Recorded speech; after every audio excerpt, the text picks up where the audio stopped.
Part 1. You will hear a man buying tickets over the phone.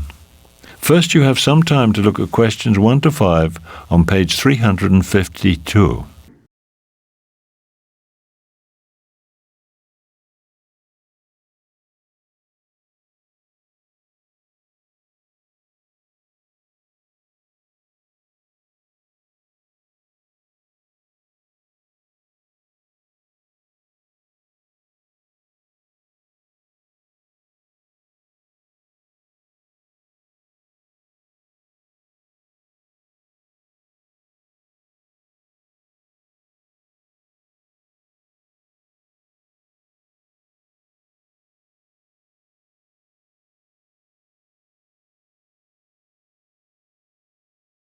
Now we shall begin. You should answer the questions as you listen, because you will not hear the recording a second time. Listen carefully and answer questions 1 to 5. Good morning, Municipal Museum of Art, Information Desk. Yes, I'd like to find out about tickets for... Tickets? That's our special events department. Let me transfer you. Special events? Yes, hello. I'm interested in the series you have going on now. Oh, you mean our lecture series on the history of art? Actually, I meant the concert series. Oh, yes, of course. It's already begun, but there's still a concert tomorrow. That's Thursday. There's also one on Saturday, and then the last one is on Sunday. The one tomorrow, is that when they'll be playing the Mozart concerto? Yes, it is. Then I'd like 2 tickets for that, if they're still available. Yes, we have some tickets left. Now, I'll need your name. It's Stephen Milford. That's Milford. Since you want tickets for tomorrow, there isn't time to mail in a check. You'll have to pay by credit card. That's not a problem. Then I'll need your credit card number. Oh, of course. It's 1659798 8164. Got it. Okay, you wanted 2 tickets, right? Yes. At £16.35 apiece, that comes out to a total of £32.70. You can pick up your tickets at the door. Before you hear the rest of the conversation, you have some time to look at questions 6 to 10.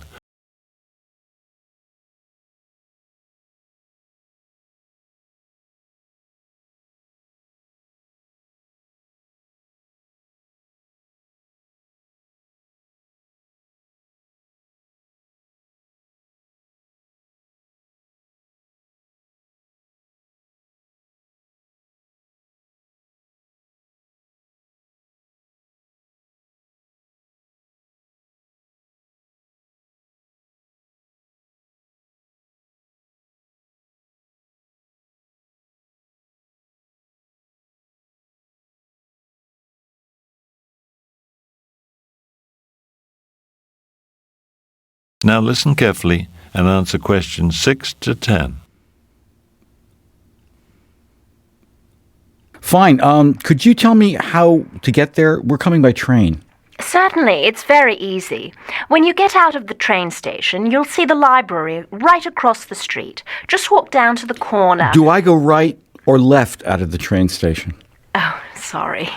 Go right, walk down to the corner. Right there on the corner you'll see a bank, and across the street on the opposite corner is the post office. There are some office buildings across the street too. Anyhow, you just go right at the corner, past the car park, and you'll see the museum right there in the middle of the block. If you get to a hotel, you've gone too far. So right at the corner and past the car park, but not the hotel. All right, I think I've got it. Great. Make sure you're here by 7:30. That is the end of Part 1. You now have half a minute to check your answers.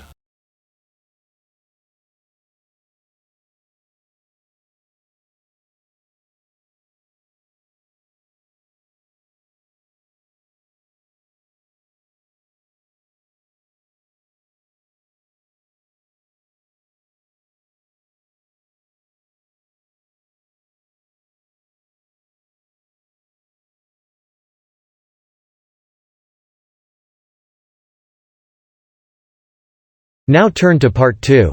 Part 2. You will hear a recording of a radio show about tourism to Raven Island. First, you have some time to look at questions 11 to 17.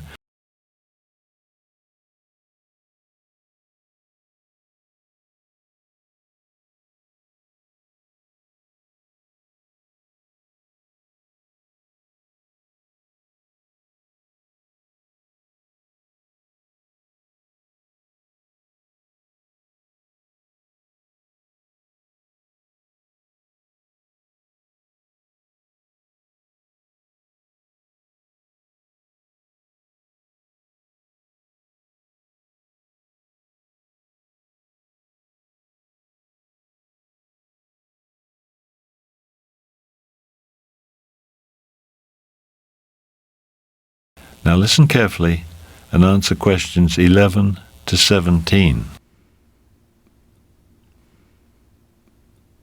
Good afternoon and welcome to Travel Time. Our guest today is Sheila Farnsworth, Director of Raven Tours Travel Agency. She'll talk to us about travel to Raven Island. Thank you, George. Raven Island is becoming quite a popular tourist destination, and with good reason. The prices are still low, and there's so much to enjoy there. Most tourists to Raven Island usually spend their time in one of two places. Ravensburg is the major city on the island, though with a population of only 56,000, it's not large by most standards. But for those who enjoy a more urban-style vacation, Ravensburg is where they go. For those looking for a bit of peace and quiet, Blackstone Beach is a favorite destination. This town, located on the island's northern coast, has a population of just 12,000 people. The weather on Raven Island is always nice, especially during the summer. Summer in the city of Ravensburg is warm, with average temperatures reaching 26 degrees or higher. And the weather is always pleasantly sunny there during July and August. Summer at Blackstone is a bit cooler, with average temperatures of around 23 degrees, and the weather is often windy because, of course, it's located on the coast. Ravensburg has a lot to offer visitors. Its clubs and theaters are well known, so if entertainment is what you're looking for, Ravensburg has the advantage there. The disadvantage to this is that particularly during the Summer Theater Festival, the city can become quite crowded with entertainment seekers. Blackstone Beach, on the other hand, is famous for its many fine seafood restaurants, considered to be the best on the island. So if you like seafood, that's the place to go. Unfortunately, eating seafood is the major activity in Blackstone. It's a very quiet town, which is a disadvantage if you're looking for excitement. How can you get there? The Ravensburg Airport is actually located a bit out of town. It's 25 kilometers from the city, but frequent bus service, taxis, and car rentals make it quite easy to get downtown. Travelers to Blackstone Beach also use the Ravensburg Airport, which is about 75 kilometers away. There are 3 buses a day from the airport to Blackstone, or you can rent a car, of course. Before you hear the rest of the talk, you have some time to look at questions 18 to 20.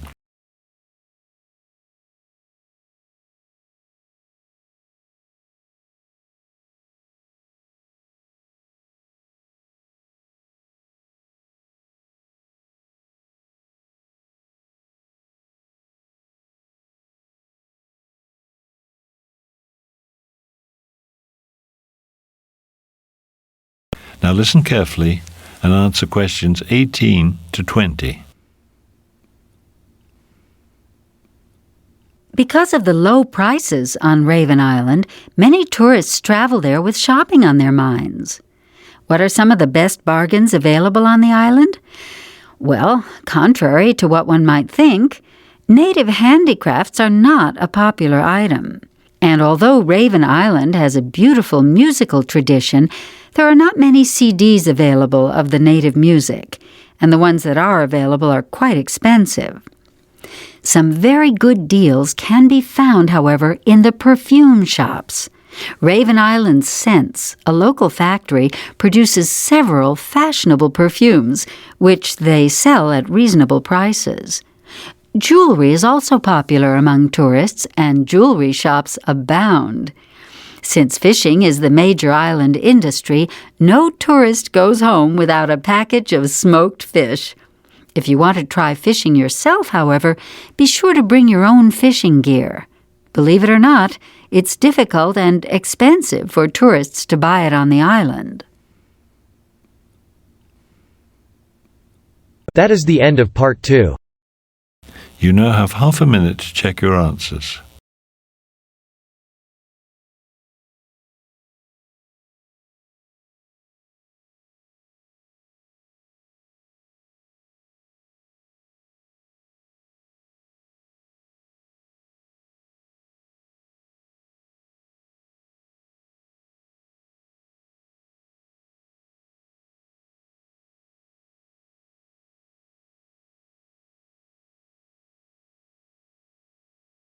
Now turn to part 3.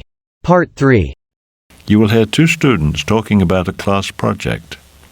First, you will have some time to look at questions 21 to 23.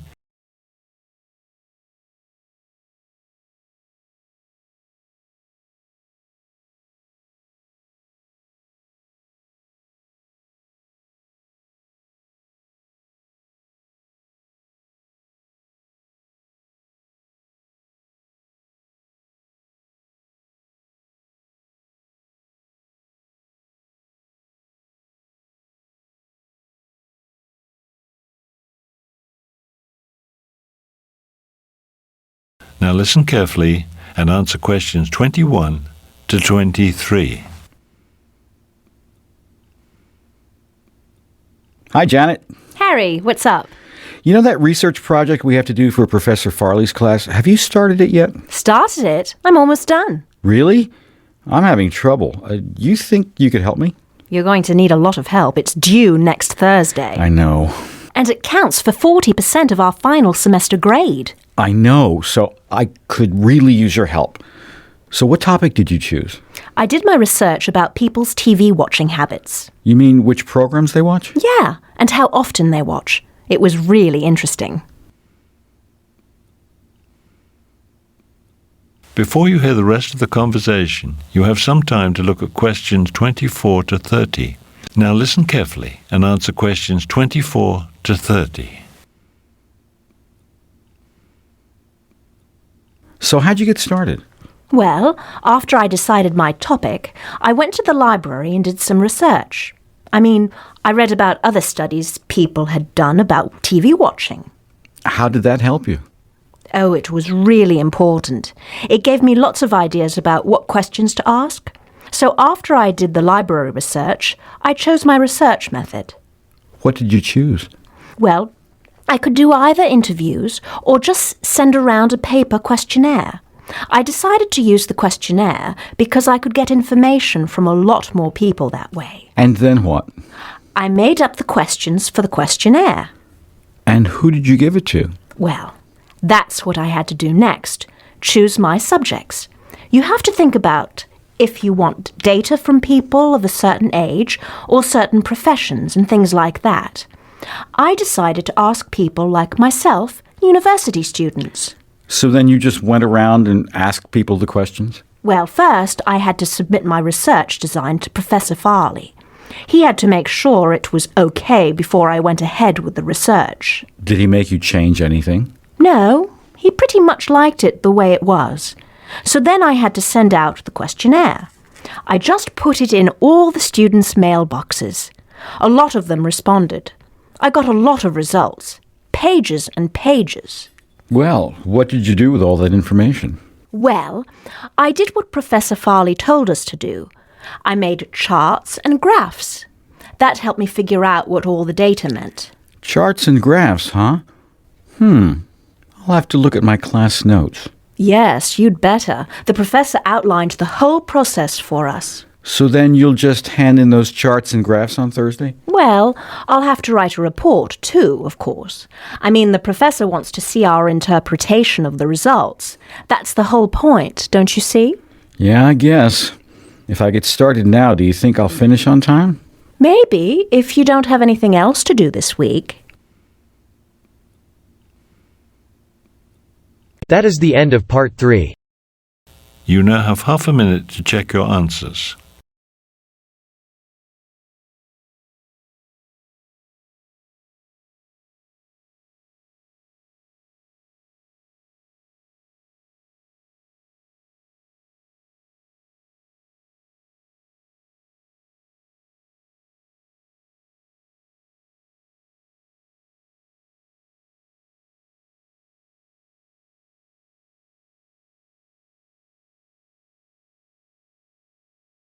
Now turn to part 4.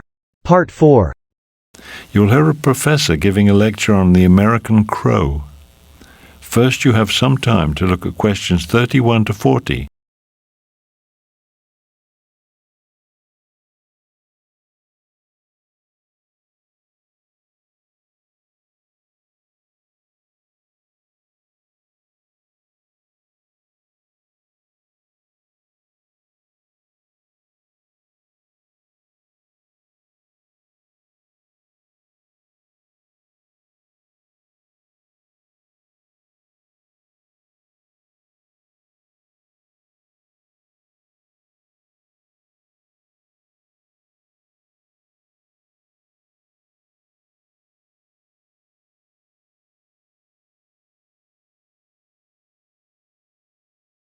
Now listen carefully and answer questions 31 to 40.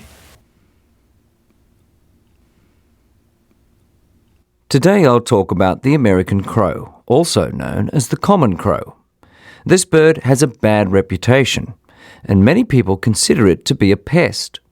But the American crow and many of its cousins in the corvid family are actually among the most intelligent of all the birds. There are about 40 species in the crow family, and they can be found in most parts of the world. You'll find crows in North America, although, interestingly enough, not in South America. While crows live in cold areas of the far north close to the Arctic region, there are none in Antarctica. They also like warm regions. There are several species of crows, for example, in Hawaii. And of course, you'll find them in other parts of the world, Europe, Asia, and so on. The American crow is one of the 15 species of crows found in North America, and is also one of the most common. It's not a small bird, measuring 39 to 49 centimeters in length.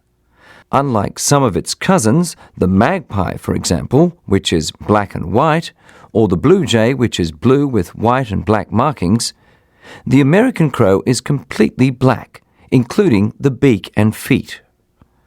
Because of their intensely dark color, some people dislike crows, or better said, fear them.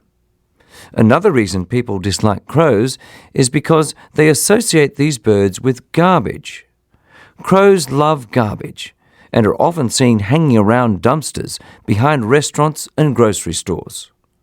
In addition to garbage left behind by humans, crows eat seeds, grains, eggs, fish, and carrion. They'll eat just about anything. One of their absolute favorite foods is corn. Crows build large nests of sticks, usually in trees or sometimes in bushes. For safety reasons, they almost never nest on the ground. Mostly they nest alone, but in some places they've been seen nesting in colonies. The female lays from 3 to 6 eggs at a time. The eggs hatch in about 18 days. The babies stay in the nest for around a month. Generally, 35 days after hatching, they have their feathers and are ready to fly. Next, we'll talk about some studies which have demonstrated the extreme intelligence of these animals. That is the end of part 4. You now have half a minute to check your answers.